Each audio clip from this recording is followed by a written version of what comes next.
우리가 믿는 믿음의 빛, 또 예수 그리스도는 작게 보이는 것 같은데 그 제목 속에 역설적인 그런 의미가 있죠. 세상이 아무리 커 보인다 할지라도 세상은 작고, 또 예수 믿는 우리의 신앙은 작은 것 같아도 이것이 가장 큰 것이고 이것이 가장 위대한 것이죠. 누가복음을 볼 때마다 이 누가복음을 쓴 누가가 얼마나 인간적인가, 또 얼마나 역사에 상당히 그 관심이 많았던가, 또한 예수 그리스도에 대한 신앙이 얼마나 투철했던가를 우리가 볼 수 있습니다. 1장과 2장을 통해서 예수 그리스도의 탄생을 기록을 했고, 이제 드디어 벌써 30년이 지났습니다. 예수님의 탄생 이후에 시간 벌써 30년이 지난 그 시점에 드디어 이제 예수 그리스도의 공생의 사역을 알리는 전조가 지금 울리고 있습니다. 예수님보다 6개월 먼저 앞서서 하나님의 복음을 증거했던 세례 요한의 등장을 기록을 하고 있죠. 그래서 오늘은 이 말씀을 통해서 세상을 보는 눈, 그리고 또한 하나님의 말씀이 임하는 믿음의 사람, 그리고 이 땅에 살아가면서 무엇을 초점으로 해야 될 것인가, 세상과 말씀과 나, 이런 세 가지의 초점을 가지고 하나님의 말씀을 보도록 하겠습니다. 1절은 이렇게 시작을 합니다. 뭐라고 시작을 하느냐면, 디베리오 황제가 통치한 지 15해 곧 본디오 빌라도가 유대의 총독으로, 헤롯이 갈릴리의 분봉왕으로, 그 동생 빌립이 이두레와 드라곤의 지방의 분봉왕으로, 필요 없는 그 문장을 계속 기록하고 있다라고 하는 그런 지루함을 느낍니다.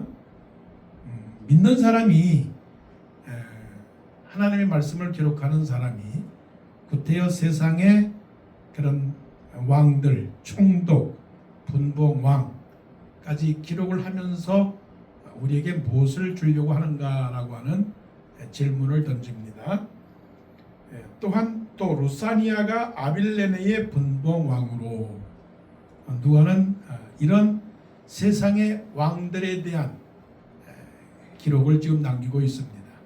그 당시 지도를 보게 되면, 스크린을 보시면 쉽게 조금 이해하리라 믿는데, 그 다음을 한번 보여주실래요? 스크린. 그 지도를 보게 되면 조금 더 잘 보이지 않지만, 가운데가 이제 분봉왕, 유대의 총독 본디오 빌라도가 있었던 유대의 총독이고요. 그다음에 저 위쪽 갈릴리 쪽에는 헤롯이 이제 그 갈릴리를 맡는 분봉왕으로, 그리고 저 더 위쪽에는 이제 시리아 땅인데, 그 시리아 땅이 바로 아빌레네의 분봉왕으로, 그게 누가 했느냐면 루사니아가 했다라고 말하고, 그 다음에 또 이두레와 드라곤의 지방은 바로 오른쪽인데요. 오른쪽에 이제 그 헤롯의 동생 빌립이 이제 다스리던 땅인데, 지금으로 말하면 그 이두레 땅은 지금의 이제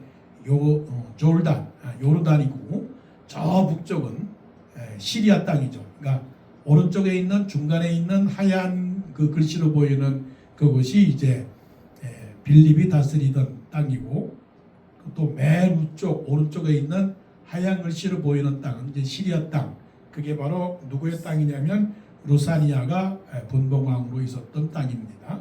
유대를 중심으로, 예루살렘을 중심으로 해서 그런 지역을 지금 보고 있는 것이죠. 그러니까 누가의 입장에서 볼 때는, 물론 누가는 공부도 했고 또 직업도 의사이고 한 사람의 신앙인으로서 어떻게 보면 교회만, 아니면 신앙만, 아니면 성경만 믿음의 사람만으로 제한적으로 사는 게 아니고 한마디로 정치 역사를 믿음의 관점에서 바라보았다라고 하는 것이죠. 자, 여러분들에게 묻습니다. 여러분이 역사에 관심이 있습니까? 지금의 대통령이 누구인지에 대해서 관심이 있습니까?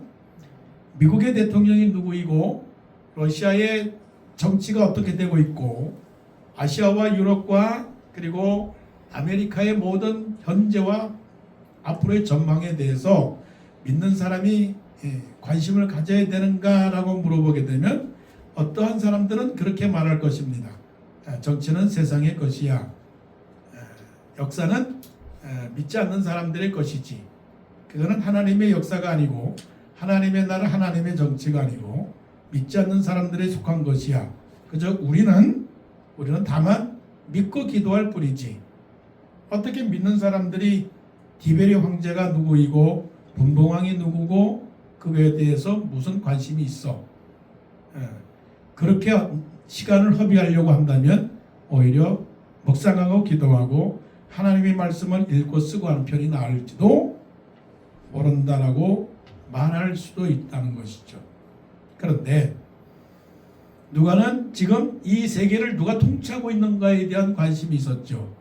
그게 누구냐면 디베리오 황제, 로마의 황제 디베리오, 로마의 두 번째 황제, 그 첫 번째 황제 옥타비아누스, 마태복음 2장에 나오는 가이사 아우구스도가 명을 내렸을 때에 그때 황제는 가이사 아우구스도고 예수님 오시기 전 31년 전에 즉위를 했고 그리고 그 다음에는 디베리오가 황제가 되었는데 디베리오 황제는 예수님이 탄생하고 나서 한 14년 15년도에 황제가 되었고 그리고 황제가 된 다음에 예수님의 나이 30세가 될 때에 지금 성경은 말씀하기를 15해 디베리오가 황제가 된 지 15해의 지금 역사의 시간들을 지금 보고 있다라고 하는 사실이죠. 그럼 이것이 무슨 내용이냐는 거죠. 왜 구태여 누가가 디베리오 가이사 황제에 대한 얘기를 했고 황제가 15해 동안에 지금 황제 즉위한 지가 15년이나 되었고 현재 유대의 총독 빌라도가였고 그 다음에 갈릴리에는 헤롯이 다스리고 있었고 그 다음에 빌립은 이두렛을 다스리고 있다라고 하는 전반적인 세상을 보는 눈을 왜 갖고 있었느냐 하는 사실이죠. 그래서 우리에게 도전을 주는 겁니다. 그건 뭐냐면 하나님의 역사는 세상 속에서 이루어진다라고 하는 거죠. 모든 세상의 권력과 주권과 모든 정사들은 다 누구의 손에 있느냐 하면 하나님의 손에 있는 것입니다. 미국은 비록 대통령은 트럼프지만 트럼프를 통해서 미국을 다스리고 있고 대한민국의 대통령도 물론 우리는 사람이 세웠다고 하지만 그 대통령도 결국은 하나님의 손에 있다라고 하는 하나님의 주권적 그 믿음을 분명히 갖고 있었다라고 하는 사실이죠. 그러니까 이 세상은 누구의 역사입니까? 사람의 역사입니까? 하나님의 역사입니까? 하나님의 역사입니다. 근데 이제 우리가 이런 고민이 생기게 되는 거죠. 그 당시에 로마의 황제들이 정말로 선한 황제였느냐? 그렇지는 않죠. 그럼에도 불구하고 사도 바울이 로마서 13장에서 믿는 사람들을 향하여 권면해 주는 그런 말씀은 곧 사도 바울의 말씀이거니와 하나님의 말씀인데 뭐라고 말씀을 하시느냐면 각 사람은 위에 있는 권세에 복종하라. 권세는 하나님으로부터 나지 않음이 없나니 모든 권세는 하나님께로부터 정하신 바니라. 그렇게 말씀을 하고 있다는 거죠. 그리고 권세를 거스리는 자는 하나님의 영을 거스림이니 거스리는 자들은 심판을 자초하는 것이니라. 이렇게 말씀을 하고 있다고요. 그러니까 우리가 믿는 사람으로서 또한 믿지 않는 사람들로서 나라의 한 백성으로서 해야 할 일은 권세에 굴복하는 것입니다. 왜 굴복해야 하느냐 하는 것은 그 모든 권세, 정권, 또 더 넓게 말해서 역사는 누구의 손에 있느냐 하면 하나님의 손에 있기 때문에 그렇습니다. 하나님의 손에 있습니다. 그런데 이제 여기서 또 질문이 생기는 거죠. 그러면 권세가 하나님에게 있기 때문에 악한 왕에게도 우리는 굴복을 해야 되느냐라고 하는 질문이 생기는 거죠. 어떻게 해야 됩니까?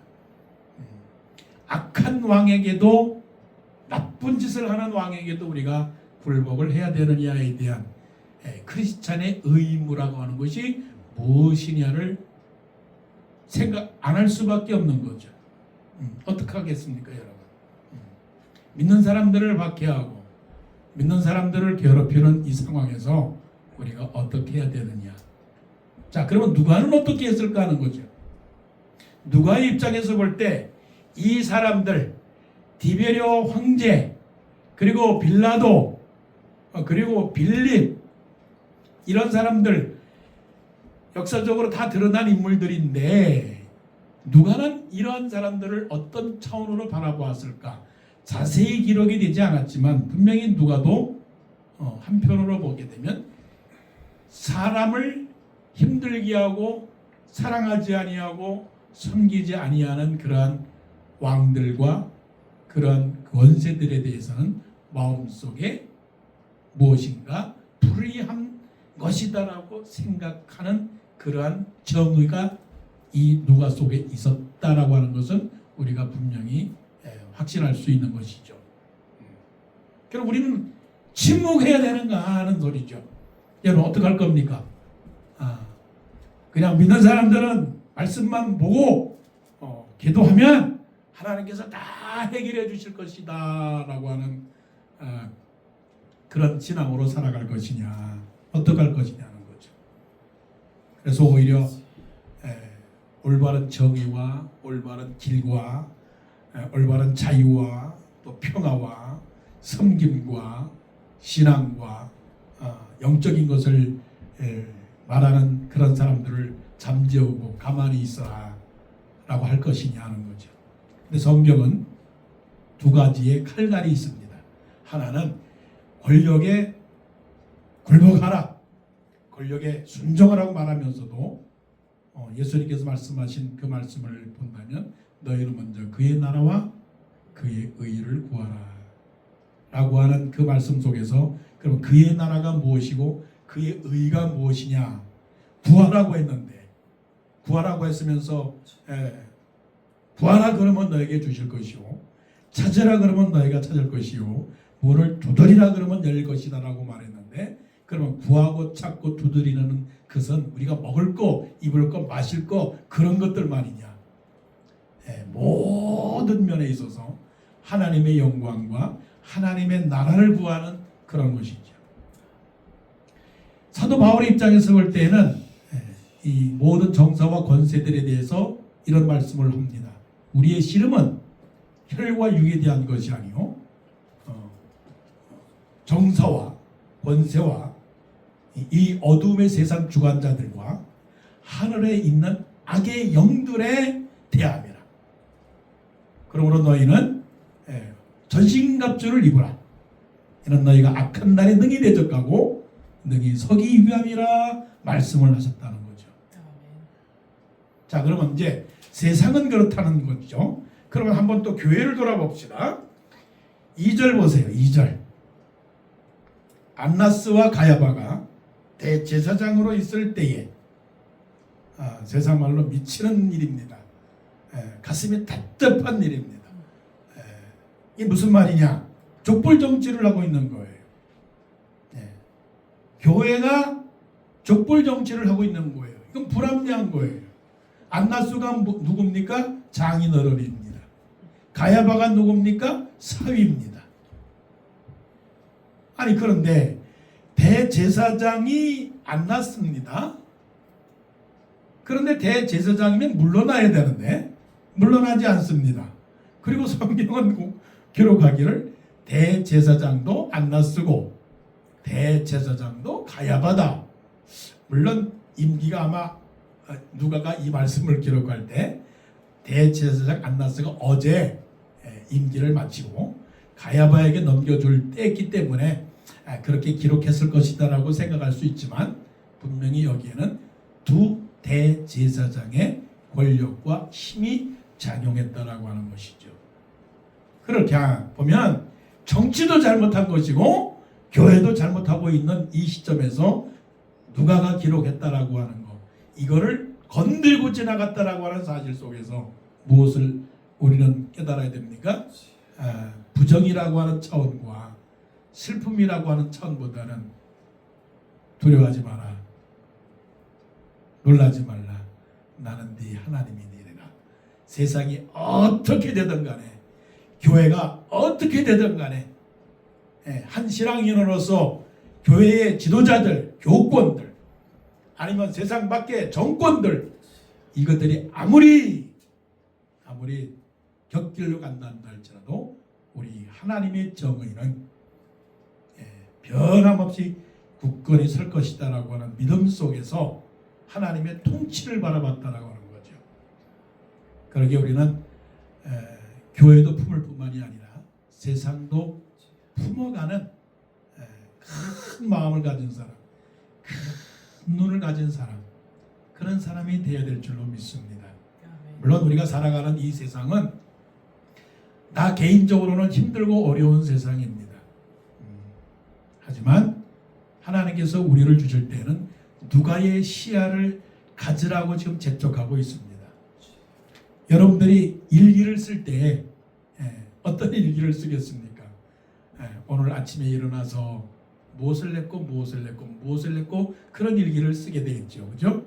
하지만 누가의 심정을 가지고 누가의 마음을 가지고 아마 일기를 쓴다면 뭐라고 쓰겠습니까?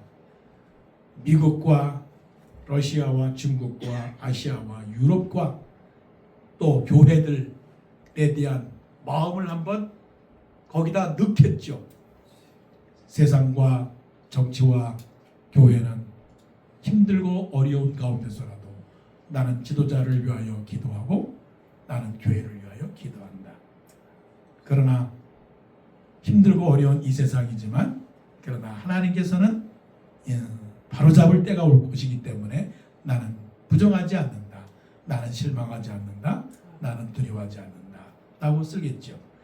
세계를 품는 역사를 바라보는 교회의 희망을 보는, 그리고 또 작게는 나를 포기하지 않는, 또 넓게는 우리 이웃들과 성도들을 향한 그 하나님의 통치와 역사를 결코 외면하지 않는, 그래서 하나님이 붙들고 계시는 이 모든 세계라고 하는 사실을 그렇게 믿으시고 누가를 통해서 세계를 움직이는 하나님을 바라보시기를 바랍니다. 자, 2절에 이렇게 시작합니다. 안나스와 가야바가 대제사장으로 있을 때에 그때에 색깔은 깜깜한 세상이죠. 깜깜하죠. 불이 다 꺼진 상태입니다. 암울한 상태입니다. 희망이 없고 절망하고 울음과 탄식과 정말 고통과 그런 세상, 불평등한 세상, 부조리한 세상, 말씀이 없는 세상, 진리가 없는 세상, 진리가 없는 교회, 사랑이 없는 교회, 이런 세상 속에서 하나님께서 한 줄기 빛을 비춰주신 거죠. 큰 세상 속에 작은 빛을 비춰주시는 거죠. 보십시다. 말씀 보세요. 있을 때에, 이때는 숨을 크게 들이쉬고 시간을 좀 둬야 돼요. 안나스와 가야바가 대제사장으로 있을 때에 캄캄한 새벽이 밝아지기 전까지는 어둠이 깊은 거죠. 새벽 동이 트기 전까지는 어두운 거죠. 있을 그때에 바로 여기서 이제 복음이 터지는 거죠. 하나님의 말씀이 빈들에서 사가리아의 아들 요한에게 임한지라. 태초에 말씀이 계시니라. 태초에 하나님이 천지를 창조하시니라. 흑암이 있고 공허하며 땅이 혼돈하며 흑암이 있고 또 공허하더라라고 하는 그 말씀처럼 창세기의 말씀이 온 세상을 창조했던 것처럼 바로 이 누가복음 3장 2절에서도 결국은 하나님의 새로운 창조의 역사가 지금 하나님의 시간이 찰칵찰칵 움직이고 있다라고 하는 사실을 보게 되는 거죠. 자, 하나님의 말씀이 빈들에서 빈들에서는 뭡니까?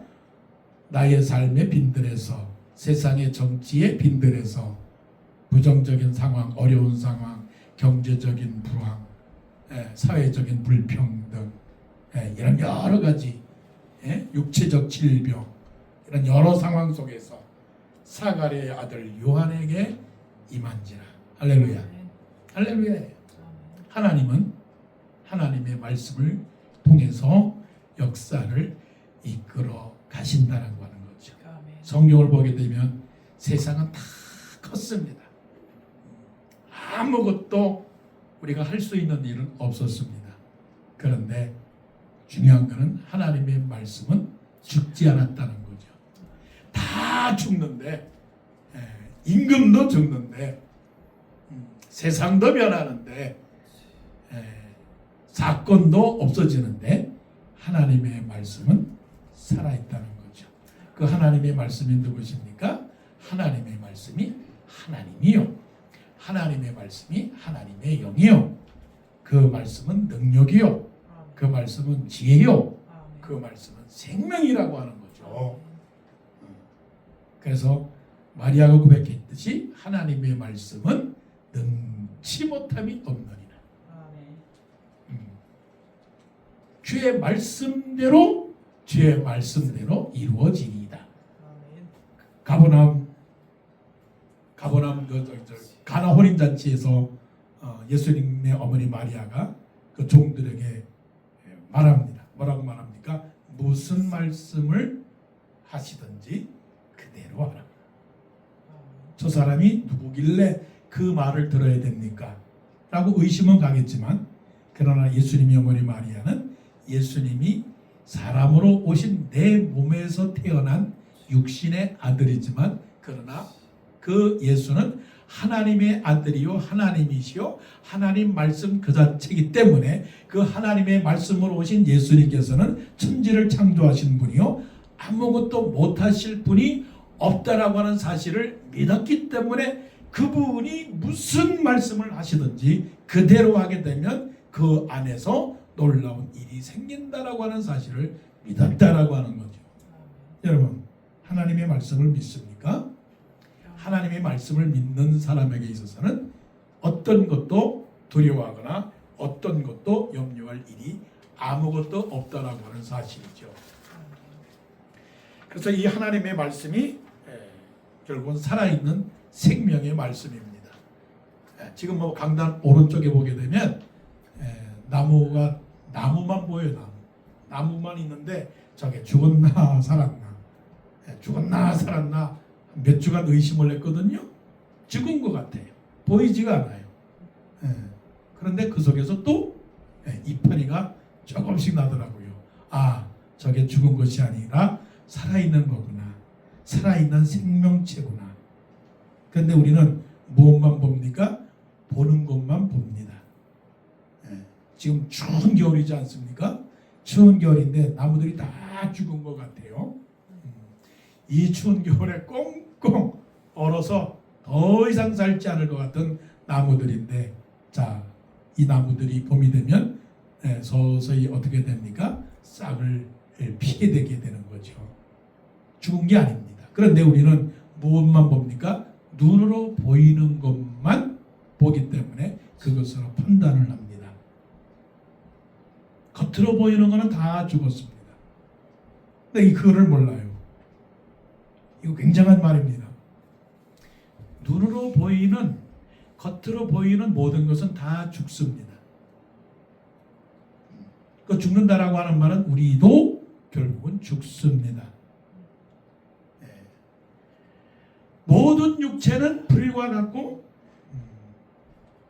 그 풀의 영광, 모든 육체는 불과 같고 모든 육체의 영광은 꽃과 같으니 풀은 마르고 꽃은 시드나 주의 말씀은 영원토록 하도다. 이 사실을 아는 자들은 그 말씀의 위대함을 아는 것이고 그 말씀을 모르는 사람들은 그냥 겉도는 거예요. 겉돌며 살아가는 겁니다. 자기가 살아있으면서도 죽은 줄을 모르고 살아가는 그런 어리석은 그런 삶을 살아가게 되는 거죠. 그래서 하나님께서 이런 가운데서 누구를 불렀느냐? 세례 요한을 하나님께서 불렀다라고 하는 사실이죠.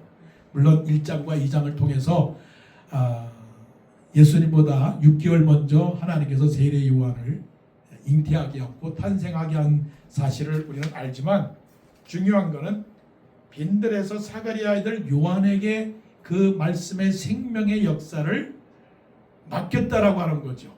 정권에게 맡겼습니까? 아니요. 큰 세상의 사람들에게 맡긴 것이 아니라 광야에서 빈들에서 사가랴 아들 요한에게 임했다라고 한다고 보면 가능성은 분명히 우리에게도 있습니다. 하나님의 말씀이 우리에게 임한다는 사실이죠. 하나님의 말씀이 나에게 임해서 역사를 바꾼다라고 하는 거죠. 그러니까 나는 아직 빈들에 있다 할지라도 하나님께서 나를 통해서 역사하신다면 분명히 놀라운 일들이 일어날 것입니다. 물론 처음의 역사 속에서는 세례 요한이 요단강에서 회개의 세례를 외쳤을 때는 큰 변화가 일어나지 않았습니다.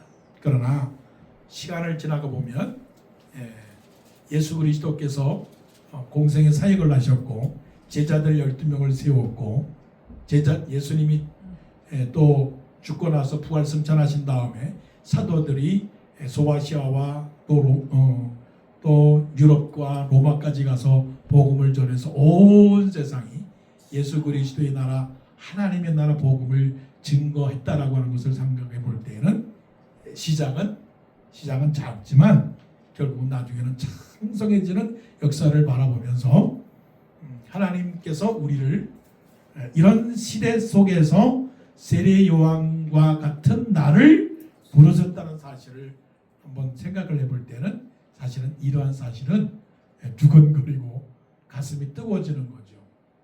이거는 믿음이 아니고서는 해석할 수가 없는 겁니다. 히브리서 11장에 말씀하기를 믿음은 보이지 않는 것들의 믿음은 바라는 것들의 실상이요 보이지 않는 것들의 증거라고 말씀을 하셨거든요. 이런 것 속에서 하나님은 역사하신다는 거죠.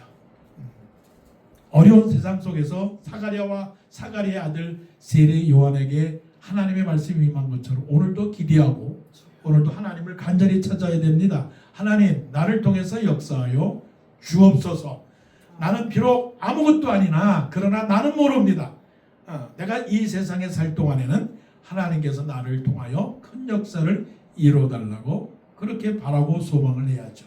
자, 세례 요한이 3절에서 임했기 때문에 세례 요한이 요단강 부근 각처에 와서 죄사함을 받게 하는 회개의 세례를 전파하니 세례 요한이 드디어 움직이기 시작을 했습니다. 세례 요한 곧 우리와 같은 사람이 이제 하나님의 말씀을 받았는데 또 이미 받은 우리가 이제 우리가 해야 할 일이 무엇인가를 말씀해 주는 거죠. 세상과 그리고 말씀과 그리고 내가 이제 무엇을 해야 될 것인가 라고 하는 것을 깨닫게 되는 거죠. 세례 요한의 인생이 그렇게 화려하거나 그렇게 훌륭한 인생은 아니었습니다. 어떻게 보면 세상 사람들이 볼 때 초라한 인생을 살았습니다. 먹지도 못하고 입지도 못하고 자지도 못하고 누리지도 못하고 때로는 배우지도 못하고 때로는 가정적이지도 못하고 육신적으로는 부모들에게는 불효의 자식이라고 할 정도로 부모의 가슴에 못을 박을 정도로 그렇게 슬픈 인생을 살았는데 이런 인생을 하나님께서 이 땅에 보내주신 그 이유가 뭐냐? 그렇게 살라고 보내주셨다라고 하는 거죠. 이게 믿음의 삶이 아닐까요? 세례 요한을 보세요. 세례 요한이 30세가 되어서 그 끝많은 30세 청년의 때에 나가서 할 일은 뭐냐면 회개의 세례를 외쳤다라고 하는 거죠. 회개의 세례를 외쳤는데 그 회개의 세례는 뭐냐면 회개의 세례라고 하는 모든 사람들에게 죄인들이라고 하는 것을 선포했다라고 하는 거죠. 대단히 무리한 일입니다. 그리고 이것은 대단히 무식한 일입니다. 무모한 일이에요. 그 청중들에게 한 사람이 일어나서 회개의 세례를 외쳤다. 정확하게 말하면 그들을 꾸짖었다는 거죠. 독사의 자식들이라고 꾸짖었고 그리고 잘 믿고 교회 잘 다니는 사람들에게 하나님의 율법을 잘 지킨다라고 말하는 유대인들을 향해서 말하기를 너희 스스로가 아브라함의 자손, 믿음의 자손, 언약의 자손이라고 스스로 그렇게 자랑하지 마라. 사람들이 눈에 볼 때에는 너희들이 그런 식으로 보인다고 하지만 하나님이 보시기에는 너희들은 그런 사람이 아니다. 그러므로 너희들은 회개에 합당한 열매를 맺으라고 말씀을 증거했다라고 하는 거죠. 이 세상에 그럴 인물들이 어디 있겠어요? 저요? 그렇게 못합니다. 솔직히 그런 사명을 받았지만 세례 요한처럼 하기에는 너무나 미약한 존재죠. 감히 세상을 향해서 독사의 자식들이라고 나쁜 사람들이라고 당신들 잘못하고 있는 거라고 만일 꾸짖는다면 아마 세 사람들은 저를 향해서 아마 돌을 던질 겁니다. 또 그렇게 말할 거예요. 당신이나 잘하세요. 당신이 뭘 그렇게 잘했는데 남을 그렇게 꾸짖습니까? 라고 말할 수 있겠죠. 그런데 그렇게 해야 되는 이유는 한 가지예요. 한 가지가 뭐냐면 6절에 모든 육체가 하나님의 구원하심을 보리라. 모든 육체가 하나님의 구원하심을 보리라. 이거는 세례 요한의 마음속에 가득 찬 그 하나의 열정이 뭐냐면 사람은 예수 그리스도를 믿어야 된다. 그거 하나뿐이에요. 왜냐하면 모든 육체는 죄로 말미암아 죽은 육체지만 그러나 사는 길이 있는데 그 사는 길은 오직 예수 그리스도를 믿어야만 되는 것이다라고 하는 말씀을 믿었고 그 말씀을 믿은 그 자신이 토해낼 수밖에 없는 그 간절한 복음의 열정을 가졌다는 거죠. 그러니까 세례 요한에게 있어서 해부학으로 육체만이 아니라 영혼을 한번 해부하게 되면 그 의학적으로 볼 수는 없지만 영적으로 세례 요한의 이 영혼을 완전히 해부하게 되면 오직 뭐만 남느냐면 예수님의 영밖에 남지 않았다는 거죠. 놀라운 일이죠. 그러면 우리 한번 자신을 한번 점검해 보면서 나의 영혼을 해부할 때에 나에게는 무엇이 남아 있을까?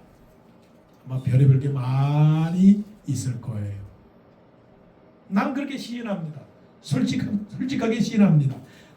당신에게 정말로 예수의 영, 예수의 구원, 예수의 복음 모든 사람이 다 죄를 지었음에 하나님의 영광에 이르지 못했기 때문에 예수 그리스도를 믿어야만 구원을 받고 이 세상은 헛된 것이며 모든 사람은 다 죽는 것이며 명예와 부귀와 모든 육체적 건강을 자랑할 것이 없으며 설령 당신이 모든 권위와 권세와 부귀를 누린다 할지라도 예수님만 믿으면 가난한 자나 부자나 예수님만 믿으면 하나님께서 당신을 선하게 사용하실 것이다 라고 하는 그 예수 복음에 대한 영혼을 가지고 있는가 하는 거죠.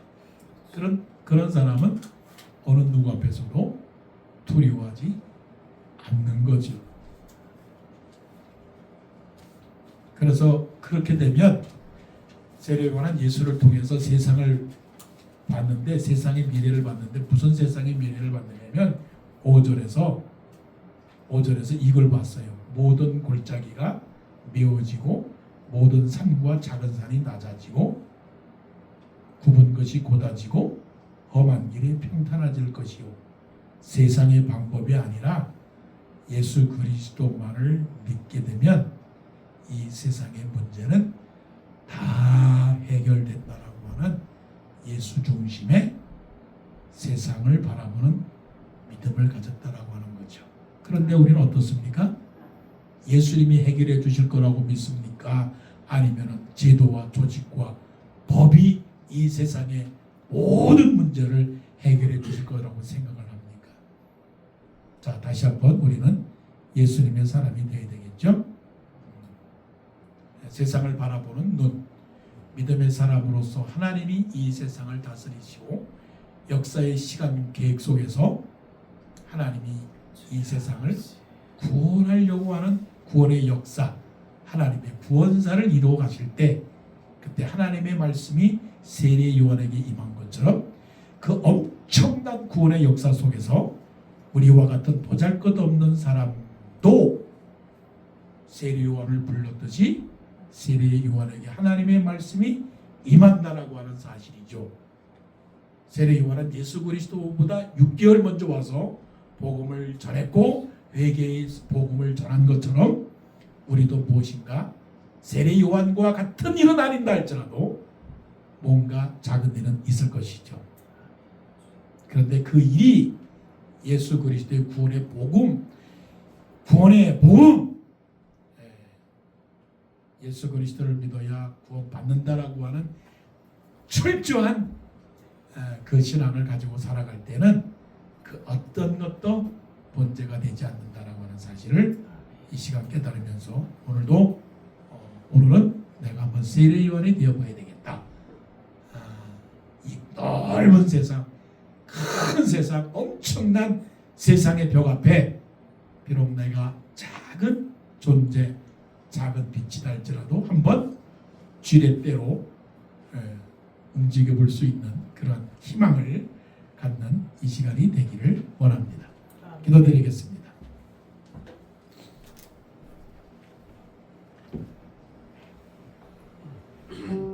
디베리오 앞에 세례 요한이 무엇이겠어요?